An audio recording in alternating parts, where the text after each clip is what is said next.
Hasan. Assalamualaikum warahmatullahi wabarakatuh. Gimana teman-teman semua yang di sana yang muslim, sudah buka puasa belum? Dan gimana puasanya hari ini? Semoga puasanya sih saya doain di sini lancar-lancar aja dan tetap semangat.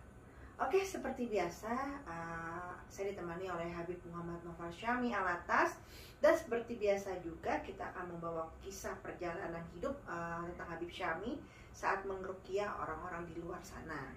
Nah, sebelum saya melanjutkan kisah tersebut, jangan lupa untuk di like, subscribe, share, and comment. Oke, di share yang sebanyak-banyaknya ya, biar kita terus tetap semangat di sini buat cerita-cerita untuk kalian semua di rumah atau dimanapun berada. Nah, seperti biasa, sebelum saya melanjutkan ceritanya, di setiap kisah itu ada pembelajaran yang bisa kita ambil. Ambil baiknya, buang buruknya, jangan dikebalik. Ambil buruknya malah buang baiknya ya, Bib ya. Nah, oke, langsung aja kita tanya dulu kabar Habib Noval Syami Alatas. Gimana, Bib? Alhamdulillah sehat dan selalu sehat, insyaallah. Amin, alhamdulillah. Ini saya agak sedikit bindeng ya. Tadi pas menjelang syuting kok hidung agak gatel gitu. Oke, Bib. Nah, kali ini cerita yang kita angkat di daerah mana? Di daerah Subang sih, Jawa Barat. Di Subang. Subang, cuman masih daerah Pegaden lah. Subang Pegaden namanya. Jadi bukan Subang kota, Subang desanya. Kabupaten kali. Enggak, Subang juga. Oh. Cuman daerah Pegaden gitu loh. Pegaden. Pegaden. Oh, ada tuh. pasar namanya Pasar Pegaden, ada daerah situ. Oh gitu. Nah, untuk teman-teman yang di daerah Subang sekitarnya bisa share ataupun komen gitu ya. Ya, siapa tahu nih ada yang kenal Habib Muhammad Noval Syami Alatas, boleh komen. Oke, Bib, gimana sih kok bisa jauh banget Habib sampai ke Subang? Itu gimana kisahnya? Kalau di Subang itu kan sebelum punya majelis kan memang pernah cerita saat itu di Subang gitu kan. Oh iya. Nah, saat itu saya balik lagi ke Subang. Nah, mulailah saat itu memang ada partner satu di situ, namanya Dini. Itu ada partner satu di situ, memang orang Subang asli. Nah, saya nginep di rumah Dini tersebut, di rumah Abah Hussein sama di rumah ibu di situ. Kita panggil Umi lah di situ. Kita panggil Umi di situ. Nah, suatu saat tiba-tiba pagi-pagi kita nggak tahu nih, kita masih baru bangun tidur, sholat subuh sekitar jam 5, setengah 6. Tiba-tiba ada orang datang ibu-ibu naik motor sama anaknya saat itu. Tadi bilang di sini ada Bang Mo ya, Bang Mo sama Dini, dia bilang gitu. Hah, Bang Mo sama Dini? Mungkin yang dari mana namanya Abah juga ada di dalam, dia bilang gitu. Nah, saya juga bingung kan, apaan nih manggil Bang Mo sama Dini, Bang Mo sama Dini di luar gitu kan. Saya keluar, ini Bang Mo, kata Abah Hussein saat itu. Oh ya Bang Mo, tolongin dong orang tua saya, dia bilang. Kenapa emang orang tuanya sakit? Dia bilang sakit kenapa nih? Kalau medis kita angkat tangan dulu deh saat itu kalau medis. Cuman ya udah coba dulu Bang Mo lihat apa sama Dini. Ya udah, kita sekitar jam, kita siap-siap sekitar jam 7:30 kita berangkat ke tempat tersebut. Nah, ternyata kita nggak dikasih tahu, kirain saya mau ngobatin di rumah. Tahu-taunya di rumah sakit, sakit klinik lah. Rumah sakitnya bukan rumah sakit yang besar gitu loh, rumah sakit kecil. Nah, saya setahu saya kalau untuk dunia spiritual, untuk ngobatin di rumah sakit biasanya dilarang. Betul. Karena nggak boleh. Tapi karena mau nggak mau, awalnya dilarang memang. Pas kita nyampe, parkir motor, sini Bang Mo. Nah, pas masuk ke ruang UGD, itu dijegat sama dokternya sama perawatnya. Ini kenapa ini? Enggak, saya disuruh untuk ngobatin. Oh, ini sudah tanggung jawab kita, dia bilang gitu kan. Karena kalau untuk medis, memang saat itu keadaannya, tapi keadaannya itu si kakek itu sekitar umur 68 sampai 70 lah kalau nggak salah. Itu emang udah kejang-kejang. Oh. Udah kejang-kejang banget. Nah, perawatnya sama dokternya juga udah kewalahan gitu. Saya akhirnya ditariklah sama anaknya. Udah, ini urusan saya, kata anaknya itu. Nah, si siapa namanya dokternya sama perawatnya bilang, kalau ada apa-apa bukan tanggung jawab saya ya katanya, karena memang sebenarnya kan nggak boleh untuk ada pengobatan seperti itu. Cuman dia namanya urgent, saya lihat dulu bapaknya itu udah kejang-kejang, saya minta air 1 botol, saya tanya sama suster sama dokternya, musola di mana? Ada di belakang. Akhirnya saya ke belakang, saya bilang, Dini, lo di sini dulu deh, liatin, dia bilang gitu. Kalau ada reaksi apa-apa bilang. Akhirnya saya ke musola. Saya musola sendiri, saat itu masih sepi banget, karena memang sebenarnya belum waktunya jam rumah sakit itu buka untuk umum, karena masih jam 7-an pagi. Nah, saya di musola, saya sholat sunnah 2 rakaat, saya wirid di situ, saya meditasi di situ dengan baca la ilaha illallah. Saya tutup botol yang tadi itu, air minum tadi. Terus saya wirid, saya pejamin mata, saya wirid la ilaha illallah. Saya kayak meditasi lah. Kalau misalkan memang di bahasa-bahasa spiritual kan meditasi. Cuman kalau kita kan Islam zikir. Kita zikir, kita pasrah benar sama Allah sambil nanya, ini kenapa? Ini ada masalah apa? Akhirnya kita zikir.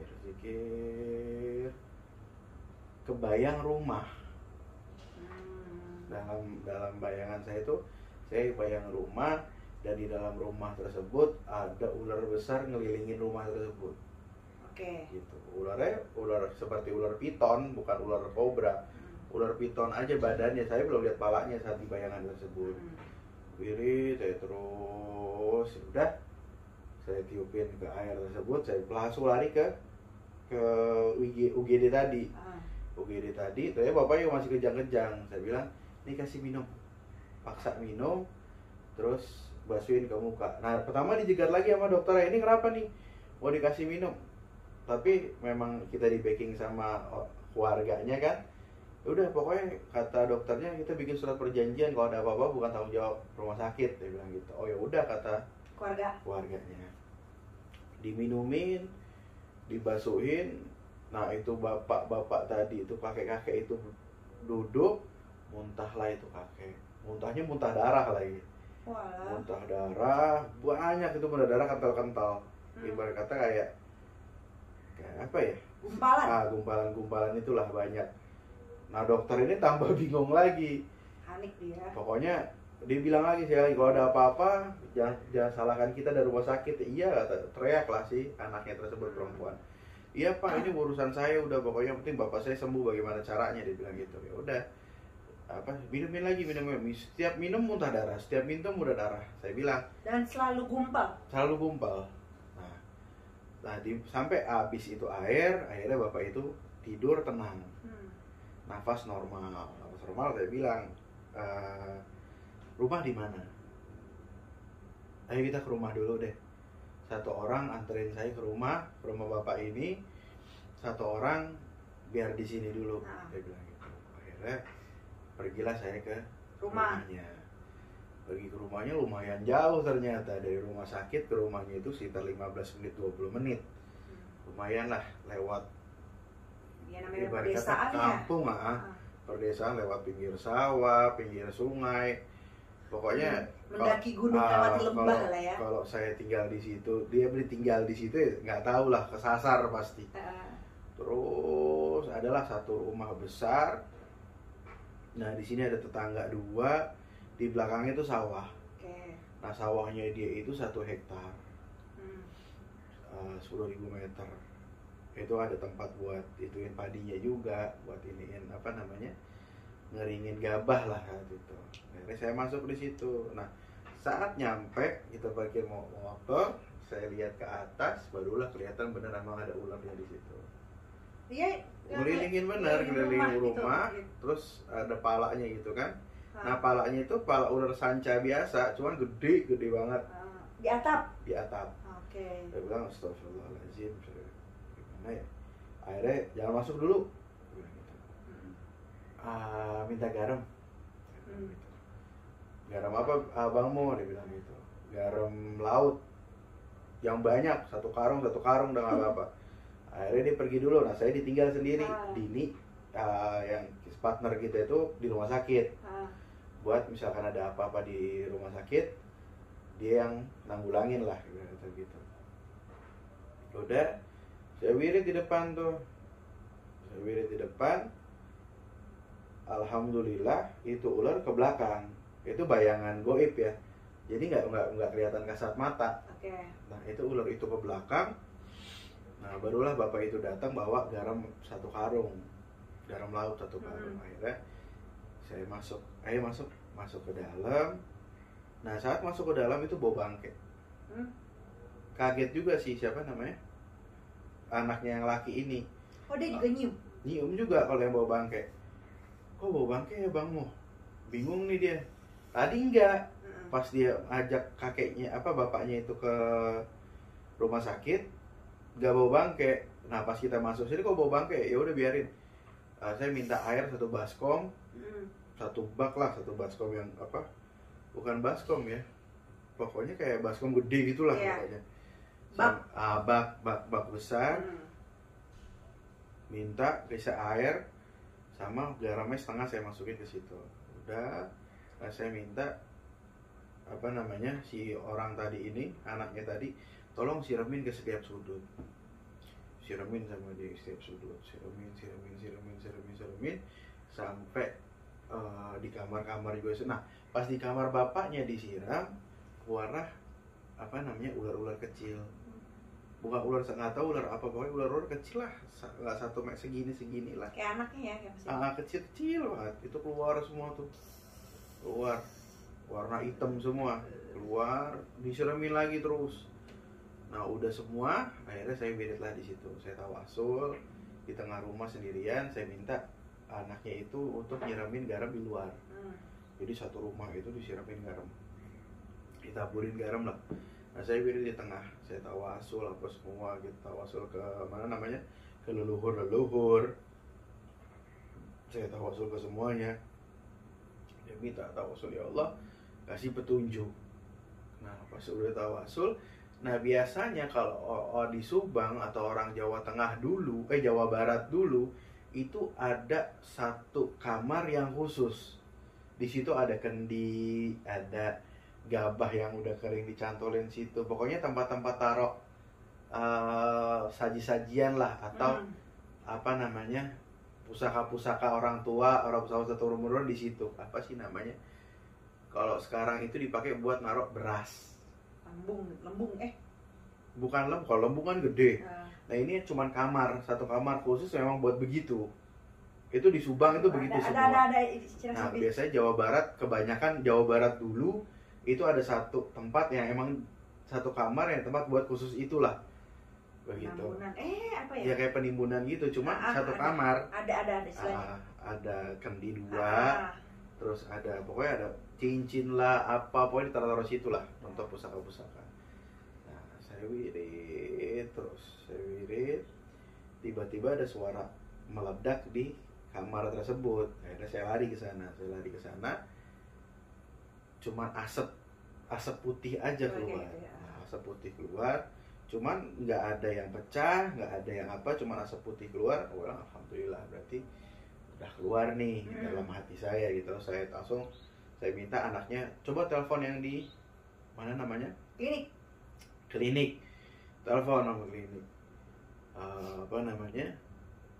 Udah sadar kakeknya, cuman beberapa menit yang tadi muntah darah, cuman gumpulannya lebih besar dari yang lain-lain sebelumnya. Cuman aneh, gumpulannya kayak ada urat-uratnya gitu. Kayak ada serat-serat gitu ya. Ya udah, yang penting buang aja ke kali, saya bilang gitu. Buang aja ke kali. Ya udah buang, berarti berbarengan sama meledak yang tadi di kamar tersebut. Meledak kamar tersebut, orang tua saya bilang bawa pulang ke rumah. Tapi ini harus dirawat kata dokter. Gak usah, bawa pulang aja ke rumah. Akhirnya nurut tuh anak-anaknya. Akhirnya bawa ke rumah. Saya balik dulu ke rumah. Saya bilang nanti maghrib jemput saya. Kita tawasulan di sini, kita doa di sini. Saya mau tahu ini yang berulah kenapa gitu kan. Akhirnya kita pulang, kita istirahat. Nah, saya sempat ketiduran. Nah, pas di tiduran itu saya lihat ada satu ular besar, ular apa namanya? Ular kobra, cuman ada antingnya. Hah? Dia ular kobra beranting sama bermahkota. Antingnya di mananya? Kanan kiri. Jadi ular sendok gitu. Ah. Cuma dia ada antingnya Oke. sama Oke. mahkotanya gitu kan. Saya bilang, saya diam aja. Dia diam, saya diam dalam mimpi itu. Nggak ada perilaku yang apa namanya, serang-serangan nggak ada, cuman sambil natap aja. Oke, saya bangun pas mau maghrib. Habis sholat maghrib, saya tungguin itu orang. Nah, orang itu datang, kita berangkatlah ke rumahnya lagi. Nah, kalau dari rumah kita, rumah Dini itu, rumah Bausen, ke rumahnya itu sekitar setengah jam lah. Itu naik motor. Jauh juga nih, malam-malam. Nggak, kadang jalannya itu nggak ada lampu juga. Nah, anehnya pas kita jalan, nah di setengah jalan, hampir mau nyampe ke rumahnya itu, jadi ada jalannya itu masih jalan tanah, samping ini sungai. Jadi jalan tanah samping sungai, samping ini masih hutan, kebun lah. Nah, tiba-tiba orang depan tuh berhenti. Anaknya yang laki itu yang jemput kita berhenti, itu juga berhenti. Kenapa? Aku bilang, itu bangmu ada apaan tuh? Ternyata ada ular lewat. Ada ular lewat. Yaudah, kita tunggu dulu. Udah selesai ular itu lewat sekitar 10 menitan. Dia bilang, sebetulnya panjang banget ini ular. Nggak, itu apa namanya? Nggak, Lama loh kalau lama, 10 menit. panjang banget emang. Dia bilang nggak selesai. Cuman nggak gede banget, nggak gede. Cuman ya ular piton normal lah. Ular piton normal itu terus bilang, ya udah tunggu dulu lah. Akhirnya tunggu selesai, kita jalan lagi. Sampai di rumahnya, kita langsung siap-siap untuk sholat isya dulu. Azan isya, kita sholat isya, barulah kita doa di situ. Nah, itu bapak tadi itu udah masih berbaring aja, cuman udah sadar, udah bisa ngomong, berbaring, cuman matanya masih buram. Gitu, matanya masih buram. Ya udah, saya minta garam, air, sama kita tawasulan di situ. Kita tawasulan, kita baca Al-Fatihah, kita baca Ratib Al-Atas saat itu. Udah, kita baca Yasin, kita kirim arwah. Nah, air tersebut kita buat mandi si kakek tersebut. Akhirnya langsung dimandiin tuh kakeknya. Akhirnya dimandiin. Alhamdulillah setelah dimandiin, itu kakek matanya nggak buram. Terang ya? Terang langsung. Dia bilang, dia nangis, dia minta tolong. Alhamdulillah. Tapi yang satu anak yang perempuan muntah. Cuman nggak muntah darah, cuma muntah biasa. Dia bilang, kenapa? Kayak ada yang ngantem di dada. Kayak ngantem di dada terus muntah. Waduh. Saya bilang, kenapa lagi nih? Akhirnya saya minta satu ruangan khusus. Nah, saya jadi di lumbung tadi itu yang apa namanya, tempat naruh benda-benda itulah. Naruh tempat benda-benda tersebut, saya wirid di situ. Nah, saya dengar suara lagi, suara kayak petasan. Dar. Cuman saya melek, cuman asap aja keluar lagi dari kendi tersebut. Saya buka kendinya. Ternyata ada satu batu hitam, nggak tahu batu apa, di dalam kendi tersebut. Saya ambil, saya buang ke kali. Di depan jauh tuh ada kali, saya lempar, saya buang kali. Udah tuh kita ngobrol, kita disajiin makan apa. Akhirnya kita ngobrol, kenapa nih awalnya? Saya tanya ke kakek-kakek tersebut. Dia bilang, iya Bang Mo, dia bilang gitu. Jadi ternyata ini kakek saat mau nanam padi, dia itu nginjak ular. Dia nginjak ular, pas nginjak ular, ularnya itu mati. Jadi keinjak kepalanya sama yang satu kepacul. Jadi ada dua, satu ular keinjak, satu ular kepacul. Sebenarnya nggak masalah kepacul, cuma didiemin aja, nggak dikubur atau apa, karena di sana masih menganut ada kepercayaan leluhur, itu leluhur apa namanya, kalau leluhur kita kan kayak Eyang Prabu, terus Bunda Ratu Selatan atau apa. Cuman kalau di sana beda. Di sana masih nganut Sang Hyang Sri, Dewi Sri, Dewi Sri, Dewi Kesuburan. Dewi Kesuburan itu masih menganut seperti itu. Nah, ya bagus apa namanya? Tapi kok didiemin doang? Saya bilang gitu. Iya, Bib, soalnya saya keburu untuk biar nggak hujan. Gitu. Nah, salahnya di situ ternyata. Oh, jadi dia punya ada etika yang dia ibaratnya gitu ya. Nah, akhirnya ketemunya di mana? Di belakang, di sawah saya, di daerah mana? Di sini. Akhirnya ya udah, saya minta izin untuk nginep di situ. Saya nginep di situ. Malam itu ternyata di belakang rumahnya itu ada saung, tempat emang buat ngopi, ngerokok. Akhirnya saya di situ, saya wirid di situ, saya pasang buhur, saya tawasulan di situ. Nah, yang lain pas sekitar jam 12, jam 1 itu udah lelap banget, udah nggak ada orang lah. Saya sendirian, benar-benar sendirian di rumah lah di situ. Saya sendirian di situ. Saya di situ, datanglah ular besar yang di mimpi tadi. Datang nih, tadi Datang. kali ini bukan mimpi. Ini bukan mimpi, itu benar-benar saya lagi dalam keadaan sadar, datanglah itu ular. Itu emang ular besar banget gitu loh, besar. Nah, dia bilang, saya di sini meminta maaf untuk kejadian kemarin-kemarin yang dilakukan kakek tersebut, saya bilang gitu. Nah, akhirnya dia cuma ngangguk doang, terus dia keluar lagi, pergi. Saya lihat ke bawah, itu ada bangke apa namanya, ular yang kemarin. Kayak ular, ya udah saya kubur aja. Saya kubur di situ. Nah, alhamdulillah saat saya kubur, pas saya mau balik ke mana namanya, ke saung tadi, itu di tempat saya duduk tadi itu ada satu mustika. Ada batu warnanya merah, cuman bukan merah darah, bukan merah agak keping-pingan. Itu muter di situ. Saya ambil, bismillahirrahmanirrahim. Oh, mungkin ini hadiah itu kan dari beliau. Nah, beliau memang kalau dalam di sana itu Dewi Sri itu suka berwujud ular. Oh. Gitu. Di kepercayaan situ. Dewi Sri itu, Dewi Kesuburan itu wujudnya memang ular. Jadi kadang kalau lagi maco atau lagi apa, lihat ular jalan, diemin aja. Jangan dibunuh, jangan diapa-apain, diemin aja.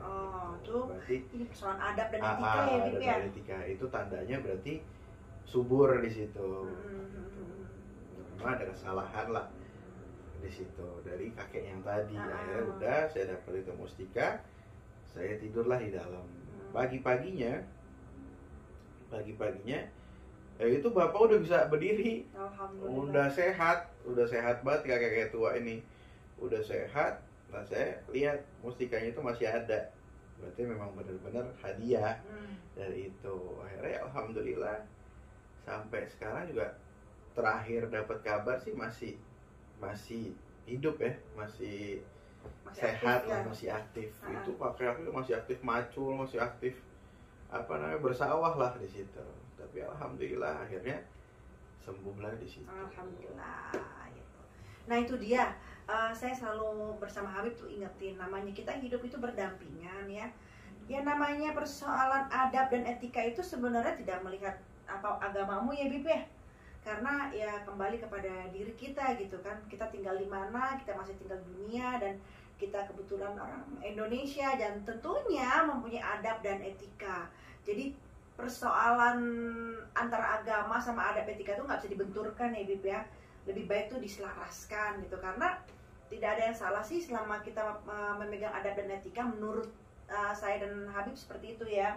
Jadi kalau nanti kalian dimanapun kalian berada nih teman-teman, kalian bertemu dengan suatu adab, etika atau kebudayaan atau ada istiadat di wilayah tersebut, ya kita nggak ada salahnya untuk yang menghormati, karena kepercayaan yang udah terjadi seperti itu gitu. Jadi ya tetap kalau bahasa Habib itu agamamu gimana, Bib ibaratnya?